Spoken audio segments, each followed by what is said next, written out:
నమస్తే అండి అందరికీ. Welcome to MB kitchen. ఈరోజు నేను చప్పడి పప్పు చేస్తున్నానండి. మొన్న కొత్త ఆవకాయ పెట్టాను కదా, అది ఇంతవరకు వాడుకోవటానికి తీయలేదనమాట. ఈరోజు తీసి చప్పడి పప్పు చేస్తున్నాను. ఇందులో మంచి కాంబినేషన్ అనేసి కొత్త ఆవకాయలోకి ఇలా నంచుకొని తింటుంటే చాలా బాగుంటుందండి. అసలు ఎవరికి ఇష్టం ఉండదు చెప్పండి. ఇలా కొత్త ఆవకాయలోకి ఇలా చప్పడి పప్పు, కొత్త వడియాలు, అలాగే మజ్జి మిరపకాయలు, ఇవన్నీ మంచి కాంబినేషన్ అండి అసలు.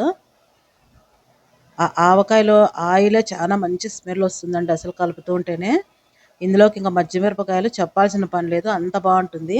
ఇక్కడ నేను చూపిస్తున్నా కదండి, చిన్న కాఫీ గ్లాస్ వేస్తున్నాను. కడిగి పెట్టి నానబెట్టుకున్నాం అనమాట. నానబెట్టుకుంటే కన్నా తొందరగా ఉడుకుతాయి, మనకు పేస్ట్ మాదిరి వస్తుంది అనమాట బ్యాళ్ళది. ఇవి మునిగేదాకా నీళ్లు పోసుకొని కొంచెం ఆయిల్, కొంచెం పసుపు ఇలాగన్నీ వేసేసి మూత పెట్టేసి ఒక 4 విజిల్లు ఇచ్చామంటే మెత్తగా పేస్ట్ మాదిరి ఉడికిపోతుంది.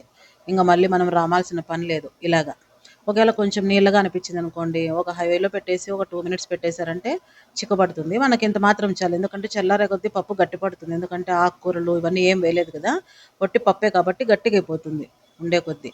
ఇప్పుడు వచ్చేసి తిరువాత వేసుకుంటున్నాను. కొంచెం అంటే కొంచెం ఆయిల్ వేసుకొని ఆవాలు జీలకర్ర వేసి ఎర్రగడ్డ వేసేసుకొని పచ్చికరేపాకు, ఒకటే ఒక పచ్చిమిరపకాయ నిలువున కట్ చేసుకొని ఇత్తనాలన్నీ రాలిపేసుకొని దీంట్లోకి వేసుకోవాలి. అలాగే 3 వెల్లుల్లి రెబ్బలు చితక్కొట్టి వేసుకోవాలి.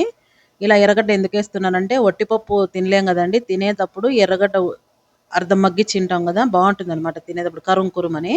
మరి ఎక్కువ వేయించకూడదు. అలా మగ్గగానే ఇంకా పప్పు వేసేసుకోవాలి దీంట్లోకి. వేడి మీద ఉన్నప్పుడు చెంచాతో కలపెడితేనే మెత్తగా అయిపోతుందండి, మళ్ళీ పప్పు గిత్తతో రామాల్సిన అవసరం లేదు. ఇలాగంతా వేసుకొని, ఇంతవరకు మనం సాల్ట్ లేదు కాబట్టి చూసుకొని వేసుకోవాలి, ఎందుకంటే దీనికి ఎక్కువ పట్టదు. మరి తక్కువ వస్తే మళ్ళీ వేసుకోవచ్చు. ఇలా అంతా వేసుకున్నాక ఇంక స్టవ్ బంద్ చేసుకొని సర్వ్ చేసుకోవడమే. చిన్నపిల్లలకైతే వేడివేడి అన్నంలోకి 2 చుక్కలు నెయ్యి వేసి ఇలా పప్పుతో పెట్టినామంటే, చప్పడి పప్పుతో కడుపు నిండా తినేస్తారనమాట. కందిపప్పు మంచి బలం కదండి, అందుకోసం.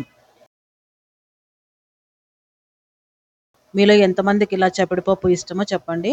దీన్ని ముద్దపప్పు కూడా అని అంటారు. మేము మా ఇంట్లో మామూలుగా చప్పడి పప్పు అంటాము. ఇందులో కారం ఏం వేయం కాబట్టి.